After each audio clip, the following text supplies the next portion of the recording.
Grayman is supported by Patreon. Donate now and receive special early access.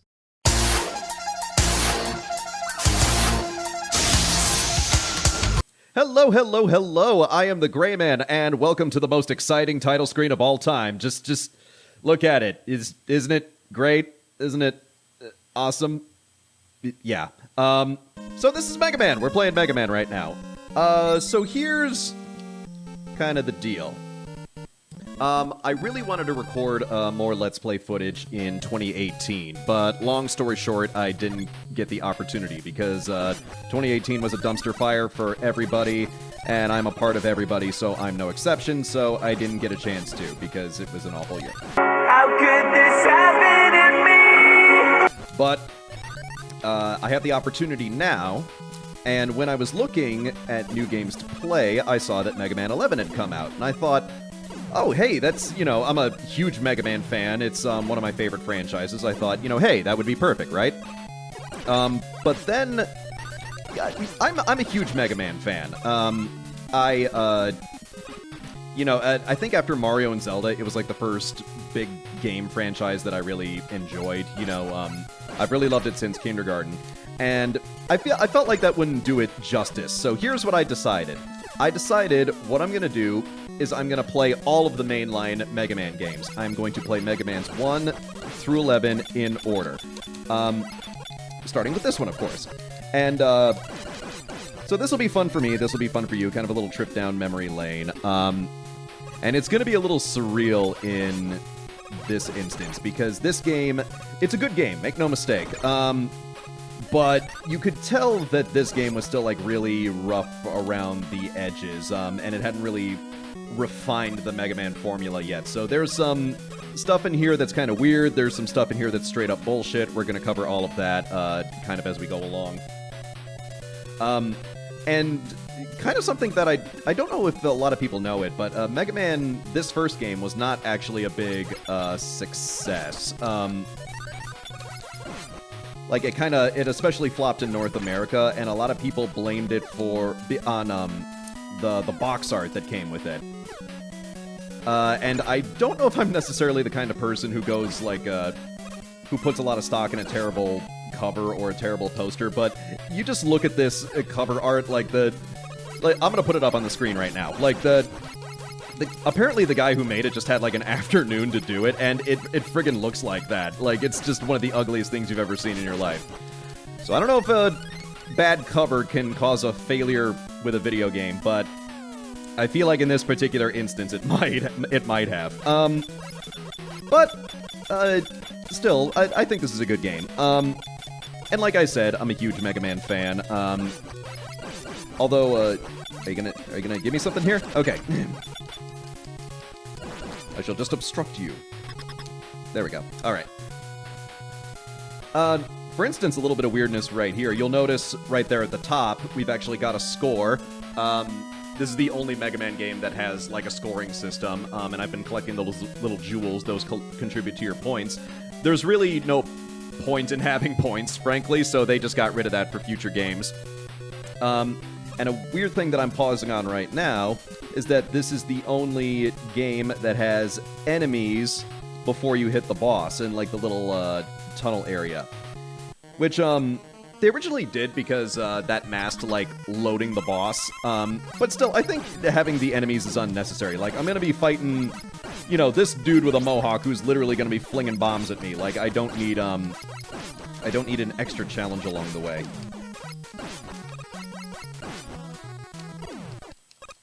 And I've already kicked his ass. There we go. Yeah, see, in terms of the point system, it even has the little glowy thing that, it's Castlevania or something like that. I get the feeling, just getting the enemy's power is enough. That's what's unique about Mega Man. That's what you like. We don't need any of this crap. Let's move on to Gutsman. But I've been really looking forward to doing this, because, as I said, I really am a huge Mega Man fan. Even to the point where I watched the Saturday morning cartoon from the 90s that, was made by Ruby Spears. And if you've never seen that, it is the craziest thing ever. It was dubbed by the Ocean Group, so you get people like you know, you get, like, Gary Chalk as, Gutsman, you get Scott McNeil as Dr. Wily, and Proto Man, you know, because Scott McNeil just has to voice everybody in, every production he's in. Get Ian James Corlett as Mega Man himself. And it only got 2 seasons, because, honestly, it's not very good. It's, like, entertainingly bad, but it's, you know, I can't call it good. The first season is basically cliched as hell, and the entire second season is completely insane. So for, like, the first season, think of any cliche you can think of for, like, a Saturday morning cartoon. You know, you got, like, shrink rays, you got body swapping, you got mind control, you got time travel. It basically, like, ripped off basically any plot you would see in a Disney afternoon cartoon. It was like, you know, Rescue Rangers with robots. And then the second season, you get stuff like, you know, Dr. Wily recruits an army of lion men, or Dr. Wily finds a genie who grants him 3 wishes and helps him destroy Mega Man. And now we can fulfill our mission to rule the world by turning all humans into lion creatures. What is it that you want me to do, Master? Well, for starters, destroy those meddling robots. Oh, I completely whiffed getting that extra life. I'm gonna have a word with the foreman, because this construction site is clearly not up to code. They've got this big bouncy bastard going around here. You know, that's clearly a hazard to all of your workers. Oh, and speaking of the cartoon, I gotta reference this meme. Gutsman!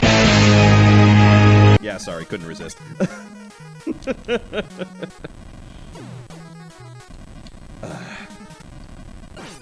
Yep. There we go. Yep. Come on. Come on, blow up. You know you want it. Okay, this is... like, the bomb the bomb absolutely destroys him, but it's, like, such a pain in the ass to work. You're just like, you're gonna explode? Like, you're gonna explode? It would be really helpful if you exploded right now. I mean, you are our bomb. That's kind of your function.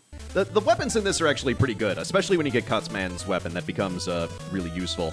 But you got weird weapon implementation. So you got, like, the really slow explosion of the bomb right there that just takes frickin' forever. And then you got Gutsman, which I think is one of the few weapons that actually requires an external object in order to use it. Like, honestly, when I was a little kid, like, granted I was... Oh, these guys are kicking my ass. You know, I was little and I had harder times, like, you know, kind of grasping concepts like that, but I think even Capcom kind of realized that didn't really work very well in hindsight. So I don't think you really saw a sub-weapon again that was really dependent on another object already existing in the background of the level. Like I was kind of saying, this is a good game, but you can kind of see some ideas that were kind of either not implemented to their full potential, or were just kind of poorly thought out in hindsight. And I think of all the Mega Man titles, this has probably gotten the most amount of remakes. Like, I could be wrong about that, but, like, which is weird, because I think most people, they will agree that Mega Man 2 is, like, hands down the best Mega Man game. And the fact that this one got the most remakes, I think, really says something. I think the most famous of them is probably the PSP remake, which added... Another weird thing about this game is that it only had 6 Robot Masters, like every one of them had 8, so the PSP remake added 2 extra Robot Masters in there. And respectively, they had the powers of time manipulation and racial insensitivity. Actually, I make fun of it, but it might come in handy there. Yeah! It's still a pretty cool weapon. I just think it's kind of bullshit that it's dependent on those specific stones, like being there or not being there. And that's what I find so weird about Gutsman's popularity. Like, he's the Robot Master who puts in, like, the most amount of appearances outside of the first game. And but, like, his sub-weapon is actually kind of useless to the players. And that might be a good time to mention, aside from 11, the only 2 Mega Man games I have not beaten are 8 and and 10. 8 because I didn't have a PlayStation at the time. I was an N64 kid. And I didn't beat 10 because that I think I was like separated from my Nintendo Wii at the time, like because I played Mega Man 9 on the Wii. So, if nothing else, this will be a good opportunity for me to be like a completionist. Okay, here we go. And now, time to fight Cutman. Let's see how you do against Kung Fu Cutman!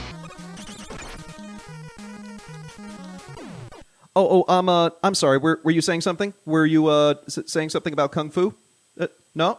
Oh, I'm sorry. I can't hear you because you're dead. Yeah, that's what I thought. And with that gruesome robot death, I think we're at a good part for this episode. So I'm gonna call it here. Thank you guys for watching. Be sure to like, comment, and subscribe. And I'll see you in the next episode. We're doing this. Here we go.